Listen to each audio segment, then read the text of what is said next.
Người chơi mới solo cấp cao nhất. Chương 38. Tầng 3 tháp thí luyện, nhà thờ hận thù. Một nhóm người chơi đang tham gia sự kiện nơi đây. Cầm trên tay cánh cửa với vô số mũi tên găm trên đó, cô gái lúc này đã trở nên tức giận. Quăng nó sang một bên, cô lẩm bẩm với anh bạn đi cùng. Chết tiệt, sao mớ bẫy này lại lắp đặt phức tạp vậy chứ? Lần nào cũng phải vào sâu đến tận đây sao? Lúc này tâm trạng của anh bạn đồng hành cũng không được tốt. Bớt cảm giảm đi, Melina. Vì tên Alex ngu ngốc đó mà tâm trạng của tôi cũng không được tốt đâu đấy. Thấy thái độ cau có của anh ta, Melina đã bắt đầu nóng máu. Hai người lập tức vung đao bạt kiếm với nhau. Melina kề dao vào cổ anh ta hỏi: vậy tôi phải để ý đến tâm trạng của anh nữa à? Nhanh không kém, anh bạn cũng đã niệm phép, đáp lại: nếu cô không muốn chết thì tốt nhất nên thế. Trong lúc đó, một giọng nói cất lên: hai người dừng lại được rồi đó. Chỉ thấy người mới đến này vận một thân áo khoác đen tuyền, sau lưng y có dấu thánh giá ngược. Nhìn hai người, gã đeo mặt nạ nói tiếp: cả hai đã làm cộng sự của nhau 10 năm rồi đó. Mặc dù vẫn còn tức giận với đối phương, nhưng dường như tên mặt lạ rất có uy thế trong hội, nên hai người cũng tạm thời ngừng chiến. Cả ba nhanh chóng tiến vào trong giáo đường. Tên đeo mặt nạ giải thích: lý do mà ta triệu tập hai người tới đây là vì một kẻ tên Kang Jin-hee. Nghe đến cái tên này, Melina có phần khinh thường nói: tên đó chắc trình độ cũng chỉ ngang với mấy tay nghiệp dư thôi chứ gì. Không nhìn cô ta, mặt nạ nhàn nhạt nói: đừng chủ quan, có thể hắn đã chinh phục tầng cao hơn chúng ta đấy. Nhóm lãnh đạo nên đến tầng 20 đã là kinh khủng lắm rồi, tên đó sao có thể. Lúc này, anh bạn đồng nghiệp cũng đồng tình với cô ta: tôi nghĩ ông hơi làm quá mọi chuyện nên rồi đó. Chúng tôi chỉ vì muốn tránh bọn cảnh sát quốc tế nên mới chọn trò chơi này. Còn mấy tên đó thì làm gì có lý do nào chứ. Chống tay vào ghế, Melina nhớ lại thời gian cày cuốc cái game siêu khó này. Cô khẳng định không có kẻ điên nào lại bám trụ ở đây mà không có lý do gì cả. Thấy thái độ của hai người, mặt lạ cũng không mấy hài lòng. Nhưng gã cũng phần nào yên tâm vì hai người này rất hiểu ý nhau. Sau một hồi suy nghĩ, lão không muốn một sai lầm nào dù là nhỏ nhất xuất hiện. Trầm giọng, gã ra lệnh cho hai người: các người hãy đi theo Cedric đi, hỗ trợ gã trong vụ này nhé. Nói xong, gã biến mất trong làn khói đen. Được lệnh, hai người cũng nhanh chóng lên đường. Tại nhà riêng của mình, lúc này, hai người Timin và Jeon Hoa cũng đang cùng luyện tập. Xoay người 360 độ, Jeon Hoa tung một cú đá móc về phía cậu bạn. Nhìn thấy cú đá của cô đồng đội, Timin cũng cảm thấy không tiêu. Đúng như dự đoán, mặc dù đã có đệm tay bảo vệ, nhưng cậu ta vẫn bị văng đi một quãng mới dừng lại được. Thấy mình đã quá chân, Jeon hỏi thăm tình hình của cậu ta. Gắng gượng, Timin giơ ngón tay tỏ ý không sao. Sau khi luyện tập xong, Timin gọi cô bạn đến để cho cô ta xem thông tin về vô danh nhân. Chỉ vào đoạn video công bố sự kiện trinh phạt boss tầng 3, anh cho rằng kẻ này chắc chắn có âm mưu gì đó. Trái ngược cậu bạn, Jeon Hoa cho rằng hắn chỉ đang cố tạo danh tiếng cho mình mà thôi. TV lúc này cũng đang chiếu trực tiếp sự kiện này. Hiện tại vô danh nhân đang ở chùa Mộc Nhân, một địa điểm trong phòng boss tầng 3. Tại đây nếu người chơi trả lời đúng 3 câu hỏi của Mộc Nhân diện, họ sẽ nhận được phần thưởng giúp tăng chỉ số. Nhưng có một vấn đề, đó là những câu hỏi của Mộc Nhân diện là vô cùng khó. Trong lúc đó, vô số cư dân mạng cũng đang bàn tán sôi nổi về lần đấu boss này. Nghe đồn phòng boss tầng 3 đã được kiểm soát để vô danh nhân không thể vào trinh phạt được mà. Hướng dẫn tôi vào đó với bác ơi. Cosplay vô danh nhân ấy. Trong khi đó, Mộc Nhân cũng đang nhìn vào người chơi trầm mặc nói: cũng lâu lắm rồi mới có người đến được đây. Ta sẽ đặt ra cho ngươi 3 câu hỏi. Nếu ngươi trả lời được, ta sẽ cho ngươi chọn một chiếc lá phong của mình. Bỗng nhiên, giọng của hắn bắt đầu trầm xuống, mà hai bức tượng kim cang phía sau cậu ta cũng bắt đầu chuyển động. Nếu ngươi trả lời sai, thì ngươi sẽ phải chịu phạt. Nhắm mắt định thần, trong đầu Mộc Nhân chợt hiện lên một đầu dao long. Hắn đặt câu hỏi: độ sâu và nhiệt độ thích hợp để rồng biển Kengon sinh sống là bao nhiêu? Nghe thấy câu hỏi, hai người Timin cũng phải bó tay. Nhưng với vô diện nhân thì đó lại là một câu hỏi dễ, nhanh chóng anh đã đưa ra được đáp án. Nhìn vào biểu hiện của anh chàng, Timin và cô bạn cũng cảm thấy có chút mặc cảm trong lòng. Mà cây thần cũng 10 phần kinh ngạc khi câu hỏi đầu tiên của mình bị phá giải một cách dễ dàng đến vậy. Nhìn hắn, Mộc Nhân đã có chút tức giận đáp: được, vậy câu hỏi tiếp theo sẽ không dễ dàng vậy đâu. Nhưng vừa đọc xong câu thứ hai, hắn lại lập tức có câu trả lời. Nhìn gã người chơi này, Mộc Nhân có phần bất lực nói: vậy đây sẽ là câu hỏi cuối, đại bàng khổng lồ của cao nguyên bầu trời sẽ giao phối khi nào? Không do dự, vô danh nhân liền ấn chuông trả lời: đó là khi tuyết đầu mùa rơi ở tháp thí luyện. Nghe xong câu trả lời, Mộc Nhân cũng im lặng một hồi. Trưng ra bộ mặt hoan hỉ, Nó chúc mừng Jin Hee đã là người đầu tiên trả lời đúng hết 3 câu hỏi của nó. Bên dưới cửa sổ bình luận, vô số người xem cũng bắt đầu thán phục sự hiểu biết của Vô Danh Nhân về tháp thí luyện. Nhìn người chơi, Mộc Nhân đặt câu hỏi. Như đã hứa, ta sẽ tặng ngươi chiếc lá mà ngươi muốn. Hãy chọn đi đỏ, vàng hay xanh. Lá màu đỏ sẽ mang thuộc tính hỏa, màu vàng sẽ giúp tăng phòng thủ, còn màu xanh sẽ tăng tốc độ di chuyển, Timin giải thích. Sau khi nghe cậu ta giải thích, Jeon Hoa cho rằng chọn lá xanh để tăng tốc độ sẽ hỗ trợ người chơi trong việc đánh boss tầng 3 hiệu quả nhất.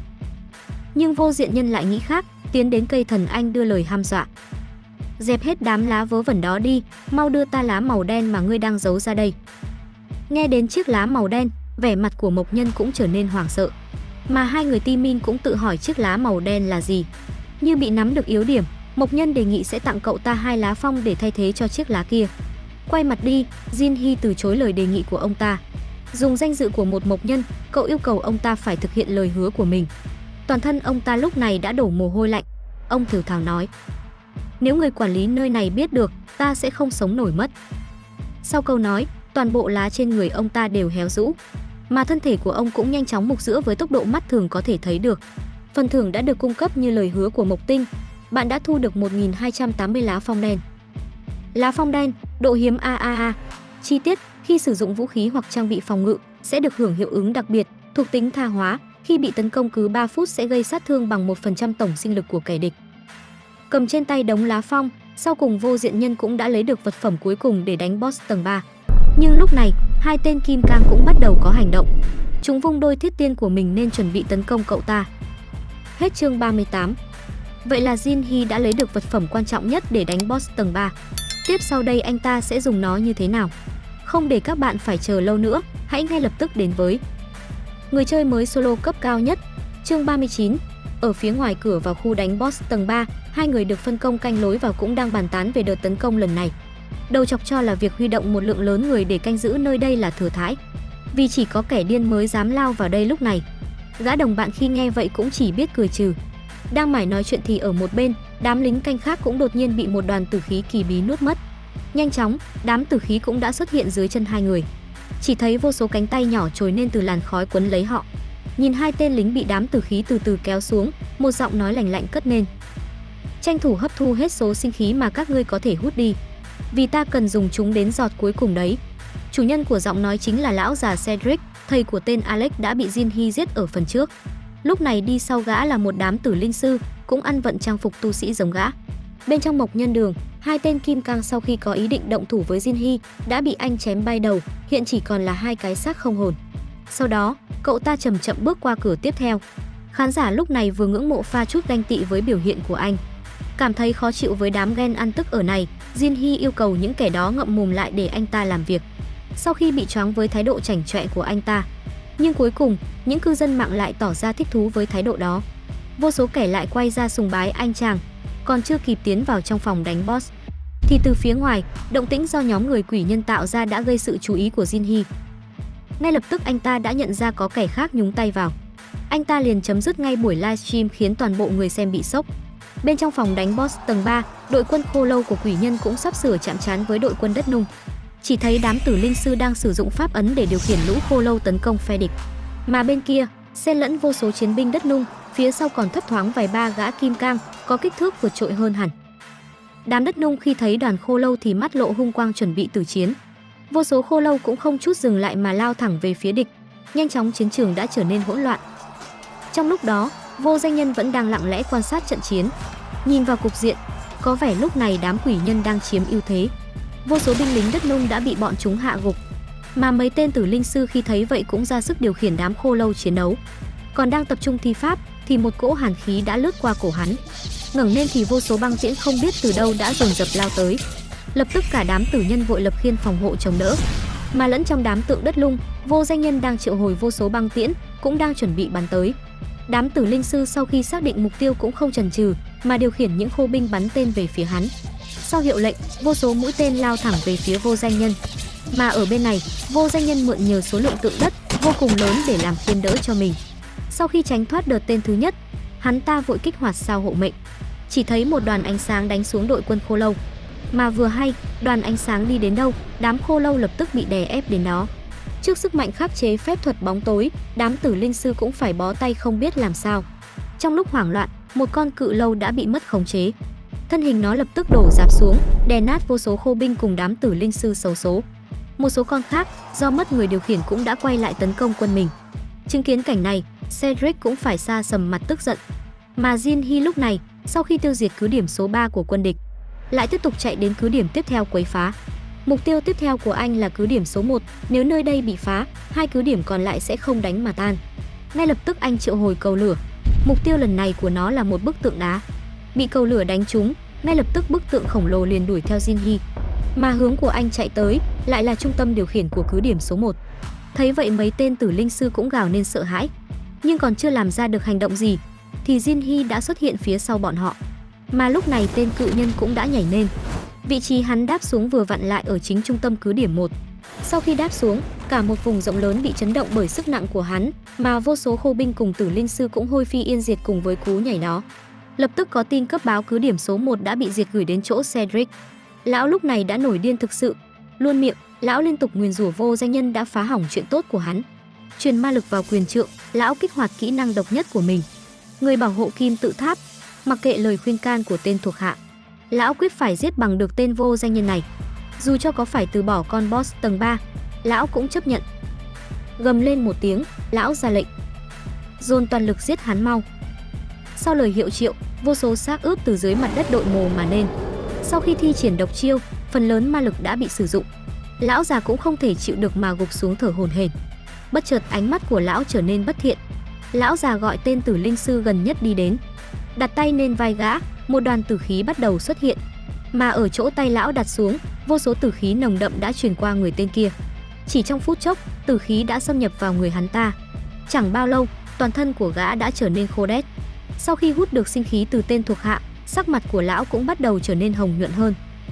Nhìn thấy cảnh này, Jin Hee cũng mắng thầm lão già khốn khiếp, ngay cả người mình mà lão cũng không tha. Sau khi bị hấp thu toàn bộ sinh khí, gã tử linh sư lúc này đã hoàn toàn tan biến, đến một mẩu xương cũng không còn. Mà sau khi được bồi bổ, mắt của lão già đã tràn ngập một màu huyết quang nồng đậm. Vây quanh gã, vô số xác ướp cũng đang đứng yên đợi lệnh. Vậy là Cedric đã chính thức ra tay, Jin Hee sẽ làm cách nào để chống lại gã? Hãy cùng với mình cùng đến ngay với người chơi mới solo cấp tối đa, chương 40. Càng ngày, số lượng xác ướp được triệu hồi ngày một tăng. Nhìn vào số xác ướp này, lão thập phần tin tưởng sẽ nghiền nát Jin Hee trong thời gian ngắn. Mang trên mình lớp băng vải cứng như sắt thép, vừa có thể tấn công, lại giúp phòng thủ một cách hiệu quả. Lão tin đây chính là đội quân bất tử mạnh nhất trong lịch sử nhân loại. Nhanh chóng bọn chúng đã đánh nát những tượng binh cản phía trước vô danh nhân. Vung vẩy cây gậy trong tay, lão thầm đắc ý Jin Hee phem này sẽ chết chứ không thể khác được. Ở một nơi không xa, hai bóng người cũng đang quan sát cảnh lão già sử dụng kỹ năng dùng để đối phó boss tầng 3 nên trên người Jin Hee cũng phải cho mày ngán ngẩm. Mà người phụ nữ tên Melina khi thấy Jin Hee đối đầu với đám xác ướp cũng phải cất lời khen hắn can đảm. Nhưng gã đồng bạn của cô lại không cho là vậy, hắn cho rằng Jin Hee nên bỏ trốn ngay sau khi đánh sập cứ điểm số 1, đó mới là khôn ngoan. Đoán rằng Jin Hee nghĩ bên họ chỉ có đám cốt binh vô dụng, nhưng không ngờ tới, kỹ năng độc nhất của lão già kia lại vô cùng phiền phức.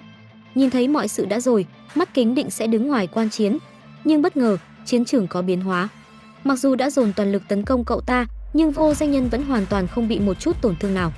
Vừa chống đỡ thế công của đối thủ, cậu ta vừa nhớ đến thời gian trước đây khi mình còn mới chập chững bước chân vào thế giới này. Một vị cao nhân đã từng nói với cậu ta: kiếm của ngươi rất sắc bén và mạnh mẽ, nhưng ngươi lại dùng lực quá nhiều khiến sức mạnh bị phân tán. Sau đó ông ta cầm trên tay sợi dây thừng, ông giảng giải: chú ý nhé, kiếm thủ thực sự, dù cầm trên tay bất cứ vật gì cũng có thể biến nó thành kiếm được. Sau câu nói, chỉ thấy sợi thừng trong tay ông ta như du long xuất hải, múa lượn không ngừng. Mà chỗ sợi dây đánh qua, một luồng kình phong mạnh mẽ xuất hiện. Sau khi đánh ra, vô số kình khí tạo thành xoáy lốc đánh qua người Jin Hee. Mà sau khi đánh xong, 9 đạo kiếm ý vẫn còn ẩn hiện trên bầu trời khiến người xem có một cảm giác thâm sâu khó lường. Dựa vào chỉ điểm của vị cao nhân, hắn đã ngộ ra được truy hồn kiếm vũ cho bản thân. Chiêu vừa xuất ra, vô số hắc đạo kiếm khí đã hiện ra liên miên vô tận. Chỉ thấy thứ cứng rắn như băng quấn của đám xác ướp cũng bị đánh tan thành bụi phấn. Mà lúc này chỉ số thông thạo của truy hồn kiếm cũng bạo phát tăng mạnh. Đứng ở phía xa, sóng khí do chiêu thức của Jin Hee cũng làm lão già phải thối lui mấy bước. Nhìn thấy sóng khí, vẻ mặt của lão già cũng trở nên kinh ngạc không thôi. Mà ở giữa kiếm trận, vô số kiếm khí đã tạo thành một quả cầu hút hết tất cả mọi vật trong phạm vi 10 trượng. Đây chính là một trong những chiêu thức bá đạo nhất của truy hồn kiếm kỹ mang tên là Truy hồn diệt thiên. Vô số kiếm khí sau khi tụ họp lại thì lập tức phát nổ bắn ra bốn phía xung quanh.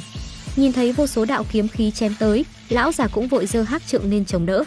Dùng chút ma lực còn lại, lão vội kích hoạt xong bội thuẫn. Một lớp hộ thuẫn xuất hiện, miễn cưỡng mới có thể ngăn cản được kiếm khí. Lão già lúc này cũng phải cắn răng liên tục truyền ma lực vào hộ thuẫn. Đúng lúc này, khô lâu trên cây hắc trượng cũng bắt đầu xuất hiện vô số vết nứt. Không báo trước, đầu khô lâu bỗng vỡ nát do phải chịu một lượng lớn ma lực truyền vào. Cùng với việc cây trượng bị phá hủy, hộ thuẫn của lão già cũng lập tức biến mất. Vô số kiếm khí nhanh chóng đánh xuyên qua người lão già.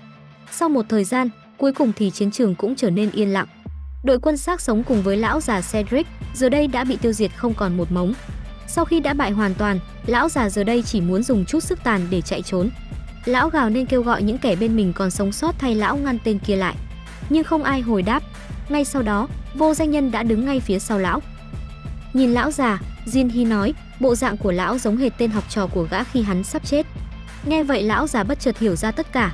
Lão run run nói ra tên thật của anh. Mày là Kang Jin Hy ư? Nghe vậy Jin Hy chỉ cười nhạt nói, cho tôi gửi lời hỏi thăm đến thằng đệ tử ruột của ông nhé. Mắt lão chợt ánh lên vẻ kinh hoàng. Một đoàn hỏa quang bắt đầu xuất hiện trên người lão. Nhanh chóng nó đã lan ra khắp toàn thân. Đứng nhìn lão già gào thét trong đau đớn. Cuối cùng sau khi tiếng kêu từ từ im bặt, Jin Hy mới khép tay dập tắt ngọn lửa. Mà đám cốt binh sau khi chủ nhân bị chết cũng dần dần tan biến vào trong không khí. Lúc này đám tượng đất sau khi thoát khỏi vây công của đám cốt binh lập tức lao tới những tên triệu hồi sư chém giết. Chẳng bao lâu, toàn quân của quỷ nhân đã bị tận diệt. Mà lúc này, sau khi hoàn toàn tiêu diệt bọn họ, Jin Hy đang từ từ bước vào trong chính điện, nơi con boss tầng 3 đang tọa trấn. Cầm trên tay 4 bình trung cấp hồi phục ma lực. Jin Hy cảm thấy không tiêu khi ở cấp độ này đã phải sử dụng truy hồn diệt thiên. Đập vỡ 4 bình thuốc, một luồng ma lực hùng hậu lập tức thoát ra, rồi nhanh chóng bị cơ thể cậu ta hấp thu. Nhìn thấy tấm khiên văng ra từ cuộc chiến, cậu có chút hoài niệm về ngày trước, dùng ma lực hút nó lên tay. Cậu ngắm nghía chiếc khiên một hồi, rồi quyết định sử dụng nó cho trận chiến tiếp theo. Vừa hay lúc đó, một luồng kình khí bỗng quét qua người cậu. Nhìn lên chỉ thấy thân ảnh của mấy bức tượng thủ hộ trước điện cũng đang chăm chú nhìn lại cậu. Mỗi bước của chúng, vô số đạo kình khí cũng dồn dập xuất hiện. Mà những kẻ này chính là Già Lam thủ hộ giả, tứ đại thiên vương trong truyền thuyết. Vậy là Jin Hy sẽ phải đối đầu với tứ đại hộ pháp trong chương tới. Cậu sẽ làm cách nào khi đã dùng hết ma lực vào chiêu truy hồn diệt địa lúc trước?